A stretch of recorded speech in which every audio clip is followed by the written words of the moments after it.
My name is Frederick Hamilton Jackson, and this is my business ethics speech. Has anyone ever seen commercials on television that are directed at children, but really were inappropriate commercials for children? In 2009, Burger King did a commercial to advocate their 99-cent kids meal that came with a SpongeBob toy. To watch this commercial, you can go on YouTube and simply type in Burger King Square Butts SpongeBob to watch it. We as a society often see commercials or ads in magazines that we believe are inappropriate for children. No matter how hard we try to hide these things from children, they are still finding ways of seeing these things. According to the New York Times on February 14, 2010, marketers began paying closer attention to how they advertised to children in the 1970s, when consumer advocates complained about the ways commercialism permitted to society. In 1974, the industry created the Children's Advertising Review Unit. Advertisers that target to children should be restricted because children are easily susceptible to what they see around them. To further look into the impact advertisers have had on children, we will first discuss the pros and second examine the cons of restricting advertisements directed at children. By third, highlighting my perspective on whether or not I believe advertisers directed at children should be restricted. Before we even get into the content of this speech, we must ask ourselves, do we really want our children in society today walking around with square butts? What are the pros of restricting advertisers directed at children? One advantage is it eliminates childhood obesity. According to the U.S. National Library of Medicine on February 10, 2009, the heavy marketing of fast food is directed towards youth, especially young children, has lured into making children want fast food 3 to 4 times a week. The largest single source of media messages about food to children, especially younger children, is the television. U.S. children between the ages of 2 and 12 watch at least 3 hours of television a day. The U.S. National Library of Medicine also added, it is estimated that by the time U.S. children have graduated from high school, they have been exposed to 360,000 television ads a day, television ads total.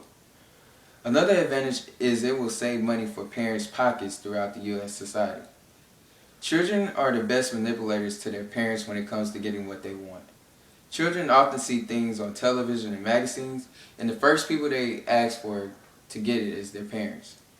According to www.aef.com on July 17, 2011, it stated, children's advertising is under attack because it proceeds on making kids want what they don't need, and it puts pressure on their parents to answer to those needs.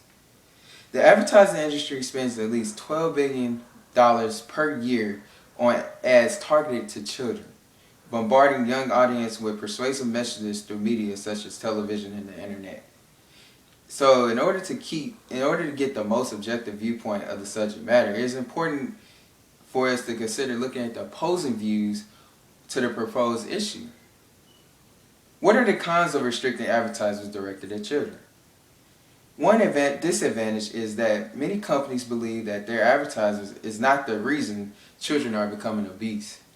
According to an article titled, "A Happy Meal Ban is Nothing to Smile About," on November 9, 2010, it said that in 2004, a team of researchers, after conducting a study of 14,000 American children, found that eating junk food did not lead to obesity amongst children. Scientists have also tests that shown that fat children generally consume no more food than children of normal weight. Companies have said instead of blaming their advertisers for the reason children are becoming obese, they should blame the parents for buying them unhealthy foods. Another disadvantage is corporations and companies will lose large chunks of profit if they have no way of targeting to children. Advertising to children is what creates sales for companies. Without being able to attract children, their companies will experience a decrease in expenses. According to an online book from Atlanta Institute published in 2009, it specified that in child marketing, the objective is to mobilize childhood fantasies so that children desire the products or their service. Without being able to induce children in advertisements, and companies would have to come up with new strategies to make their businesses rise once again. Now that both sides have been evaluated, we can clearly understand the advantages and disadvantages of restricting advertisers directed at children. We can now see which side presents the most reasonable actions to take. Which side holds the most validity or truth overall? After evaluating the evidence, it is clear that restricting advertisers directed at children is what needs to take place. Although large food corporations and marketers like Coca-Cola, Mars, and Hershey have agreed that they would not advertise to children, there are still more that need to hop on board. The healthier children we have, the better off our future societies will be. According to an article from 4a.org published on April 10, 2010, it announced that many agencies such as the American Association of Advertising Agencies and the Association of National Advertisers, as well as food manufacturers, are opposing legal restrictions for food advertising. Additionally, children are the money makers for many companies in society today. So if companies want to continue making money, it is important that we make the changes necessary. Because the majority of companies come from children, it is important that we put the proper restrictions on their advertisements. According to New York Times on July 14, 2011, children marketers today is estimated about $500 billion, consisting of both personal spendings of $200 billion, such as like on food, movies, and clothes, and $300 billion on toys, gifts, and school supplies. It is evident that restricting or not restricting advertising directed at children will both affect businesses in many ways. However, it is clear restricting advertising directed at children will keep businesses from sinking to the bottom.